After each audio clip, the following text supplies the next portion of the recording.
To be honest, I'm not quite sure what Titi was doing when he was doing this. But I feel like we should all be doing this right now, given our guest this morning, Uyanda Mbuli. Listen, it's hashtag My Money Story, and of course, it's that part of the show where we get to sit down with a celebrity and we get to discuss their history with money, get to understand their relationship with money, and if there's anybody whose My Money Story is worth listening to and understanding, Uyanda, I think it's yours. So you know what? Actually, I think my money's in my closet. Under the bed. I fear our certified financial planner from the Wealth Room, Grant Van Sale, might disagree with that. But how we usually start off this segment Well, not is at the moment. Maybe it's the best place to be. Oh, but actually, you're very right. We'll revisit that point of storage, right? But we always start off the segment with the question, tell us about your earliest memory of money. My earliest memory of money is when I was going to school and my mom will allocate me, like, I think then it was probably 2 rand Yeah? to spend over lunch. So you'll have to calculate and think, okay, with this, I still need to buy something to eat, something to drink, those days. Use the microphone. So you school days, 2 rand for lunch, and then spend it during break, right? Yeah, those days, I think bread was probably 1 rand. Now it's far more expensive. Did you buy like a full loaf for break? Yeah, well, yeah, like that was my earliest recollection, that I needed to budget. But I didn't know the term and I didn't understand it, but I knew that if my mom gave me 5 rand, so I must make sure out of that 5 rand I can get a drink, I can get this. So I experienced that before I knew what it was. So I love how you say I can get a drink, but what you meant to say was so I can get drinky. That's what you meant to say. That's what you wanted to say. But anyway, and then so far in your life, what have been some of the toughest financial lessons that you've learned? Look, I think once you get older, you need to understand that you need to allow your money to work for you. So we mustn't be spenders. Yeah. If you have 100 rands, you need to know how you're going to increase that 100 rands. Sure. You know, so you could, the 100 rands could leave your hands, but as a matter of fact, you're taking it where it can bring something back. You know, even with my TV show, I invested in a concept, in a TV show that will bring me an interest later in life, not now. Yeah. So it's where I'm going with it. So some of these investments, you need to think to yourself, I have a short-term investment, therefore I need a return in this short-term time period. If it's a long-term investment, then you need to be patient because you lose that money at that point because you're investing in something. You don't see the money yet. Yeah. And that's still better than keeping that 100 rand for 10 years and all you're ever going to have is 100 rand. But instead, you're losing the 100 rand so that it can grow you more money. So that's how I look at life. So with everything that I do, even with my wasteful expenditure on my closet. We were about to get to, I was about to just... It helps. It helps. Yeah. You know what? It does that to my show, baby, because there are people that are watching my show because of what I'm wearing. Yeah. Grant, by the sounds of it, Uyanda has it figured out. I feel like her financial plan is together. But, you know, what do you make of her financial mindset right now? Because we're going to ask a difficult question later. I think Uyanda's hit the nail on the head. You know, it's really easy. Let me rephrase it. It's not that hard to make money.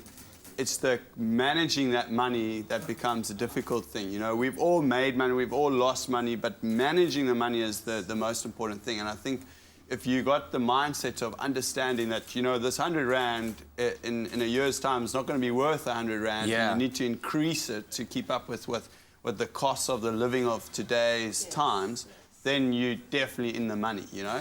I tell you what, let's we're going to take a break shortly, but let's give Grant something to think about. I want to talk about what part of financial management do you still struggle with right now? So you can tell him, and then he can think about it. When we come back, he'll give his advice. So what would that be? You know, I think the whole thing of once I get money, I want to spend some money.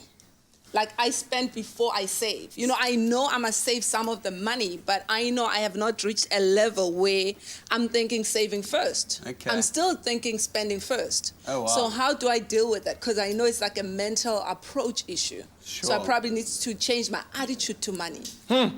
So Grant, you should tapping sit down into... with my wife as well. You guys can all have a big fat chat. All right, so Grant, you think about that for a second. We're going to come back with hashtag My Money Story with our special guest, Uyanda Mbuli. And then, of course, we have to talk about that bag at some point. Because you can reshuffle us. We are your cabinet. You just do whatever you want with us. I Look feel at that bag. Oh my goodness. All right. All right. So we're back with hashtag My Money Story, of course. Our special guest this morning, Uyanda Mbuli. And of course, don't forget to tune into SABC3 tonight at 9 p.m. The season premiere of Uyanda, it's on. And Grant said he's going to be tuning in already. He's going to be sitting there with his wife. Yeah. And they're going to eat their dinner. I just want to know if I get a bag. If I watch. We'll talk about that bag. So earlier on, Uyanda said that she struggles with adopting the mindset of saving before spending, because to her it's that way around. Spend first, then save. Even though she's been very successful with money, how do you go about changing that mindset, or perhaps even tricking your mind to getting into that process? Yeah, I think what the first battle is actually coming into the realization that you have to make this change. It's a fundamental change.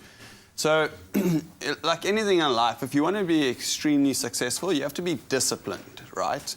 So to achieve certain goals, you need to be disciplined. So if you want to be the best soccer player, you need to wake up early in the morning, you need to be disciplined, you need to go do your training or whatever the case.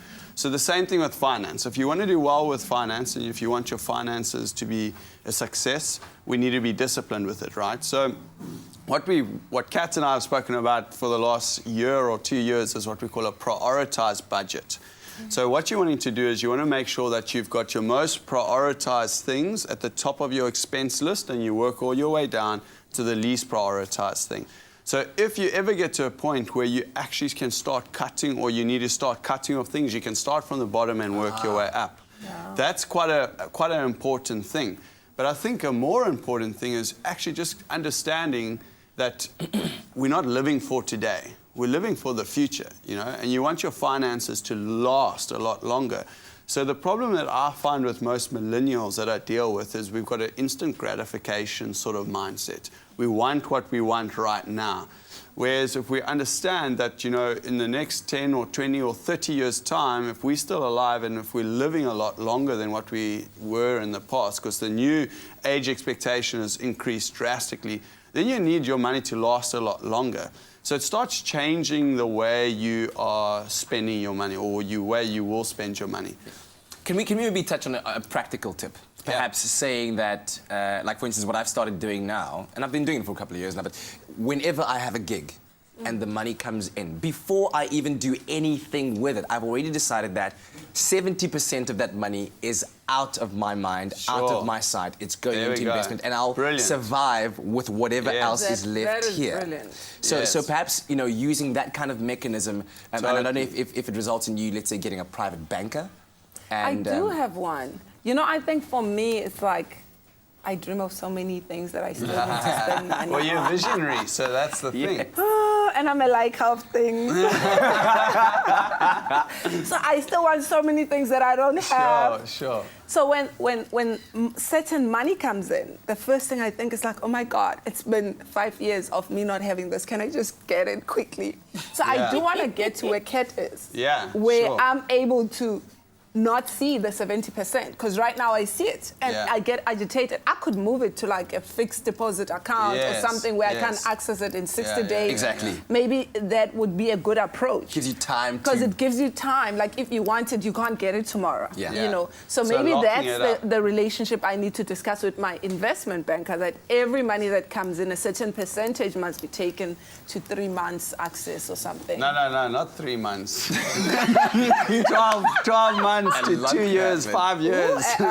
What's the craziest thing you've ever splurged on? Quickly, that bag I know was very expensive, but what's the craziest thing you ever splurged on? I think I did a lot of crazy purchases. Some of them I think later, why did I buy that? Did I need that? What's the craziest? I can't even. I once bought a shoe that I had, and I Instagrammed it, and my friend sent me a message saying, no, take it back, you have that shoe. Oh. Yes.